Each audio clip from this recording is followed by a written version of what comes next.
Today we will discuss chapter 18 body fluids and circulation। मतलब कि उनका जो बॉडी में जो हमारा लिक्विड मटेरियल है उसका सर्कुलेशन परिसंचरण कैसे होता है। अब देखो, during metabolism cell produce some useful and some waste products substances that are useful need to transport it to the other cell while harmful to waste substances are to be removed from the body. The circulatory system is formed with a carrier fluid medium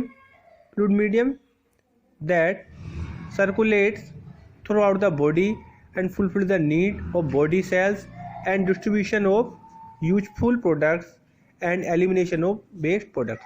अब क्या होता है, जब हमारी body में metabolism होता है तो उस समय क्या होता है कि some useful and some waste product generate होते हैं। तो जो यूजफुल प्रोडक्ट है, जो यूजफुल सब्सटेंसेज हैं वो हमारी बॉडी में फ्लूइड के थ्रू सर्कुलेट हो जाते हैं, और जो हार्मफुल अनयूजफुल जो प्रोडक्ट हैं उनको क्या हो जाता है, एलिमिनेशन हो जाता है।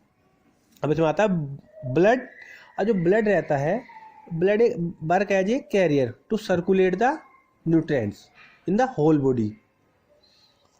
अब बात आती है blood and lymph. Simple organisms such as sponge, ciliate have a simple body organization. They are in direct contact with atmosphere, thus they do not require any circulation system. तो स्पंज वगैरह में क्या होता है, इसमें ओपन सिस्टम रहता है, इसमें आवश्यकता नहीं होती है। They do not require any circulatory system. They instead circulate water from their surrounding into the body cavity. अब स्पंज में क्या होता है कि पानी वाटर के थ्रू, वाटर जो होता है, वाटर इनकी बॉडी में एंटर करता है, उसके थ्रू न्यूट्रिएंट्स आते हैं, और वाटर के थ्रू ही जो वेस्ट मटेरियल है, जो वेस्ट प्रोडक्ट है, वो रिलीज हो जाता है। This facilitate the cell exchange gas and excretory substances with immediate surrounding. In more complex organism special fluid are used to transport these substances within the body. Blood and lymph are two types of fluid that are act as a carrier in the body. Blood is special connective tissue comprising of fluid matrix, plasma and formed element. Plasma forms a fluid medium in which the blood cells float and carry out the different important function. Plasma, it is a straw colored, viscous, slightly alkaline aqueous medium, aqueous body fluid. It forms about 55% of the blood. अब क्या में 55% blood में plasma रहता है। Composition plasma, it is composed of many organic and inorganic substances. It contain 90 to 92% water and 6 to 8% solutes in it. The solutes found in plasma are various ion like sodium, magnesium, calcium, glucose, trace other sugar, plasma proteins, amino acid, hormones, cholesterol, other lipids, urea, other waste and other organic acid. Factor for clotting, coagulation of blood are also present actively in the plasma. Plasma without the blood clotting factor is called serum. Plasma without the blood clotting factor। अब आती है plasma protein. Plasma protein found in the plasma are important as they are responsible for providing the viscosity of plasma. The major protein found in the plasma are fibrinogen, globulins, albumin. Fibrinogens, globulin, albumin, ये तीन तरह की proteins रहती हैं। अब plasma का work क्या होता है? प्लाज्मा का पर्टिकुलर वर्क है help in transport and uniform distribution of heat all over the body. मतलब कि ट्रांसपोर्ट करने का है और uniform heat the body. Maintain the blood pH, blood की पीएच, हमारे ब्लड की पीएच कितनी रहती है, 7.4। Help in prevention of blood loss. Fibrinogen help इन, क्योंकि जो ब्लड क्लोटिंग होती है वो प्लाज्मा की वजह से होती है। Fibrinogen help in the blood clotting, globulin help in the defence mechanism, albumin maintains the osmotic balance. Provide the body immunity, plasma immunity भी प्रोवाइड करता है। Formed element, the formed element of blood corpuscles include erythrocyte, leucocyte, platelets. These constitute about 45% of the blood. जैसे कि red blood cells हो गई, white blood cells and platelets. इन तीनों का जो कंपोजिशन होता है वो ब्लड का 45 होता है। 55% क्या रहता है? प्लाज्मा। प्लाज्मा का वर्क हम बता चुके हैं। और प्लाज्मा ब्लड क्लोटिंग के लिए भी फायदेमंद रहता है। फाइब्रिनोजिन हेल्प करता है ब्लड क्लोटिंग के लिए। Globulins defence mechanism, albumin maintenance osmotic balance. अब बात आती है रेड ब्लड सेल्स। देखो रेड ब्लड सेल्स का जो वर्क होता है वो क्या रहता है? रेड ब्लड सेल्स का कलर जो रेड होता है वो हीमोग्लोबिन के वजह से होता है। और रेड ब्लड सेल्स जो वर्क करती हैं वो बॉडी में ऑक्सीजन को सर्कुलेट करने में हेल्प करती हैं। These are the most abundant of all cells found in the blood. They are red in color due to the presence of pigment called hemoglobin, which act as a oxygen carrier. The formation of RBC take place in the red bone marrow in adults. Of shape, size and structure. RBC are biconcave disc-shaped cell within diameter about 7 to 8 micron. The shape of RBC is slightly variable, मतलब कि different रहता है. As there are no cell organelles found in it, whole volume is filled hemoglobin. A healthy individual has about 12 to 16 gram hemoglobin every 100 ml of blood. मतलब कि 100 ml blood में 12 to 16 mg haemoglobin रहता है healthy person में. Number in man, the average number of RBC is about 5 to 5 million per cubic millimeter of blood. in women में रहता है 4 to 4.5. अब आता है life span of RBC. Life span होता है उसका जीवन चक्र, मतलब कि उसका लाइफ टाइम कितना रहता है.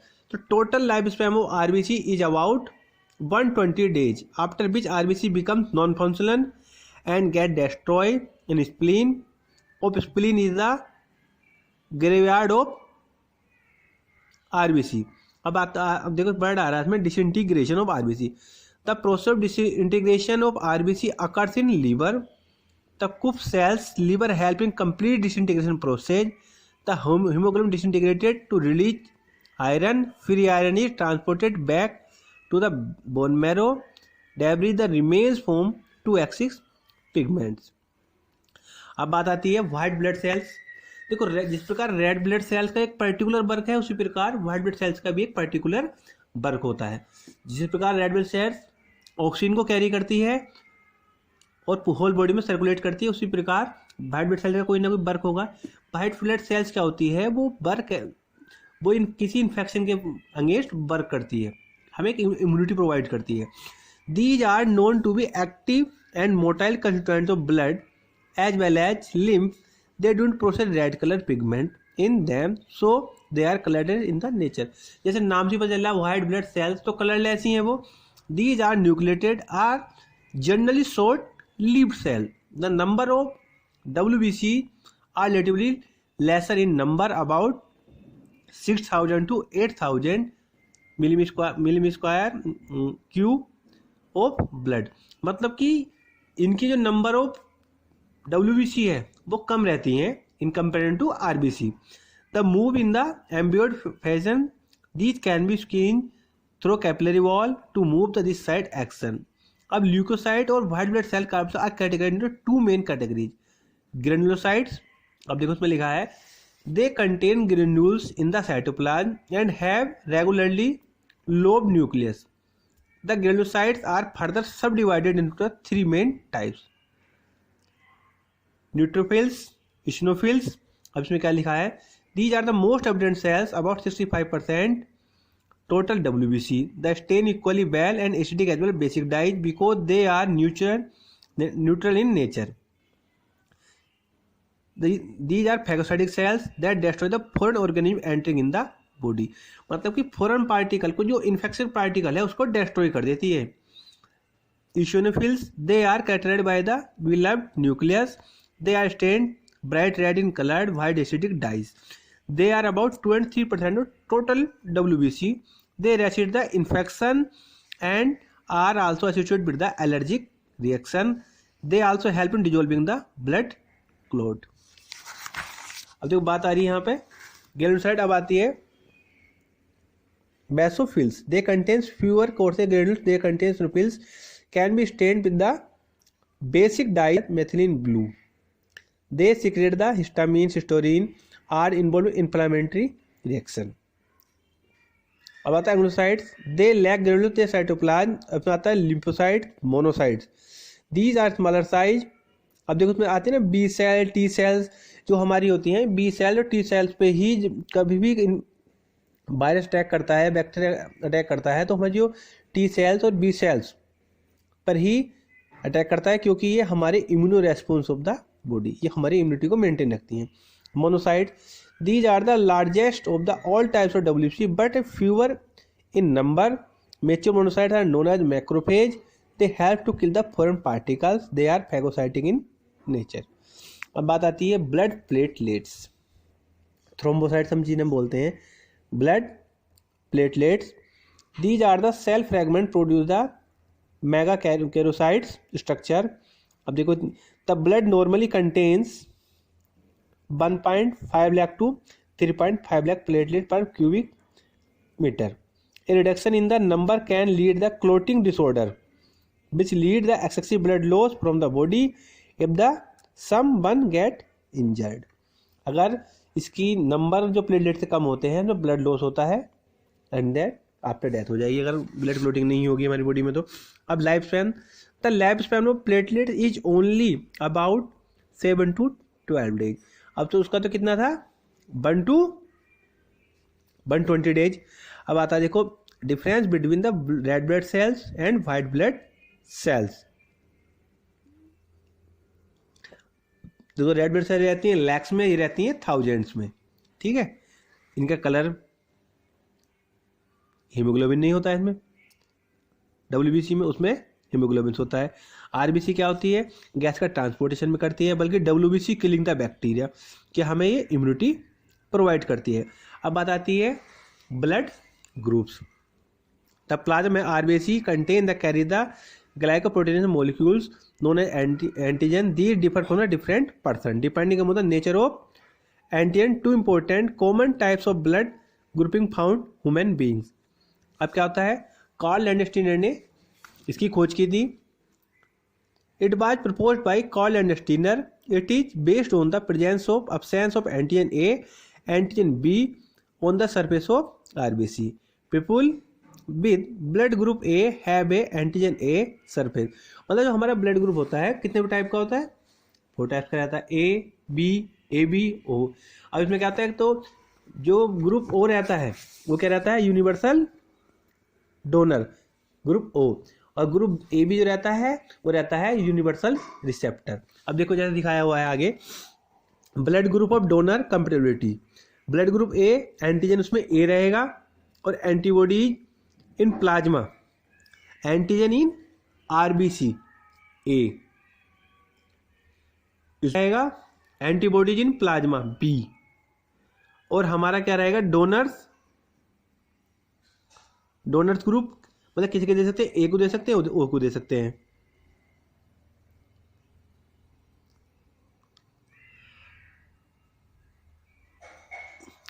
ब्लड ग्रुप बी एंटीजन में बी रहेगा, एंटी ए रहेगा.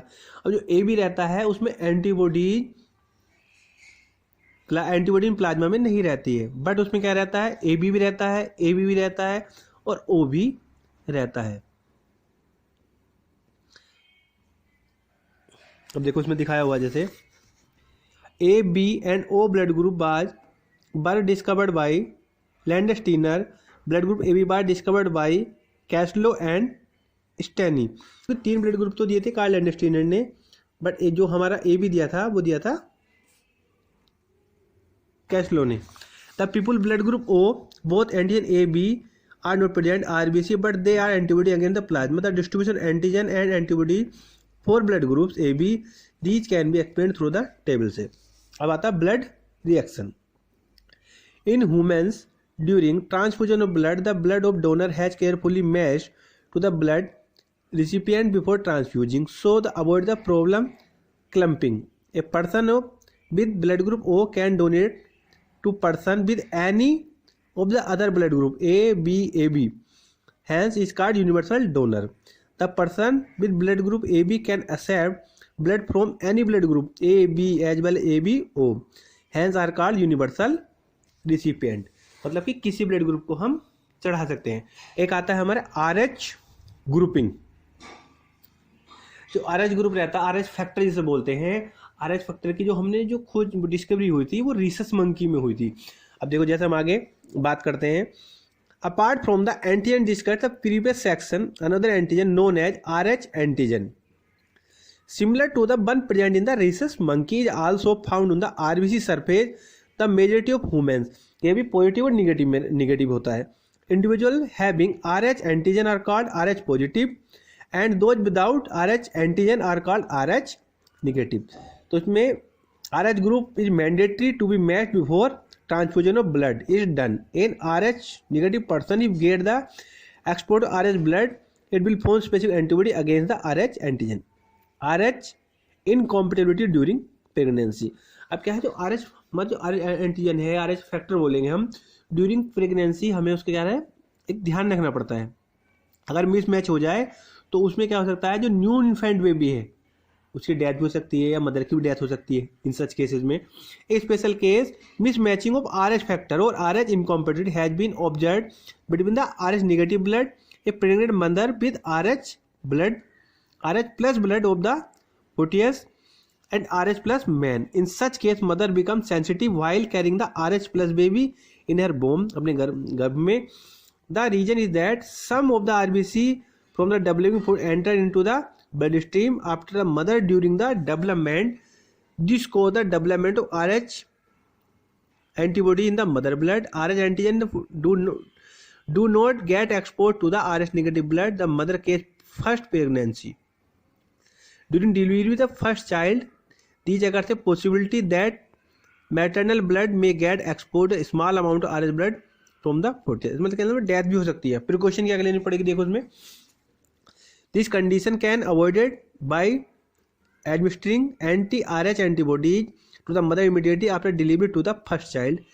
RH factor was discovered by Landsteiner and Weiner after immunizing the rabbit with the blood of a monkey. There are the 30 or so known antigen on the surface of red blood cells, different blood groups. अब आता है coagulation of blood और blood clotting. अब blood clotting होती क्या है. अब कह रहे ड्यूरिंग इंजरी जो हमारा ब्लड बेहतर रहता है, अगर हम कुछ टाइम बाद हमारा बस ब्लड रुक जाता है.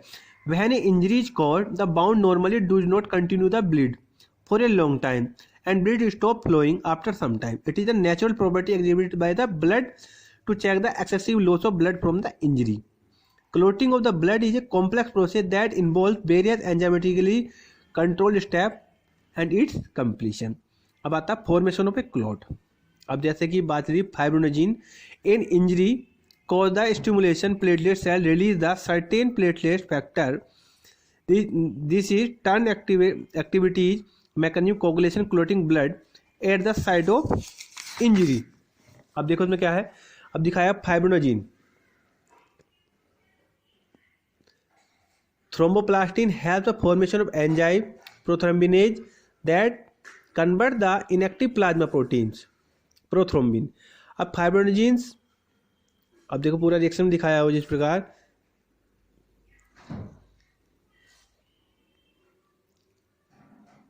Thus act as a proteolytic enzyme to convert fibrinogen molecules to insoluble fibrin monomers.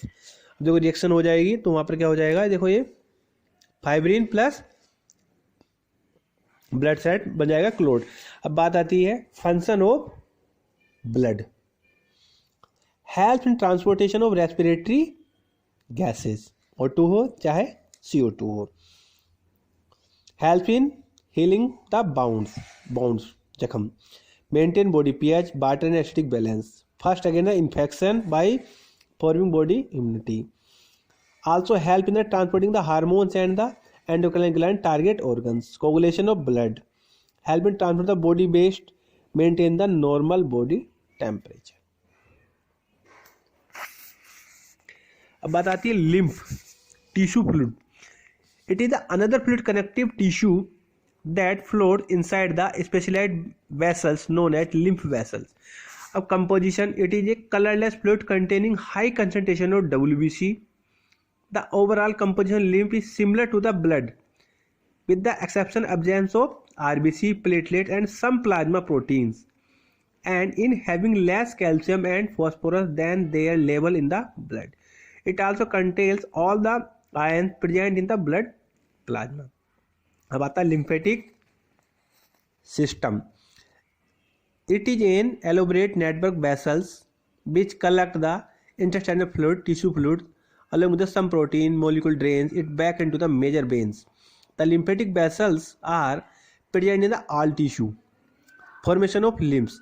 As the blood passes through the capillaries of the arterial system into the tissue, some water along with the many water soluble substances come out in the space between the cells of tissue, but a very small amount of proteins come out from the capillary with the plasma. The fluid thus released out called intestinal fluid, external fluid. अब क्या आता है function क्या है? What is the function of lymph? It act as an important carrier of nutrient of hormones. Absorption of fats also occurs through the lymph in the lacteal present in the intestinal belly. Also help in the renewal ECF.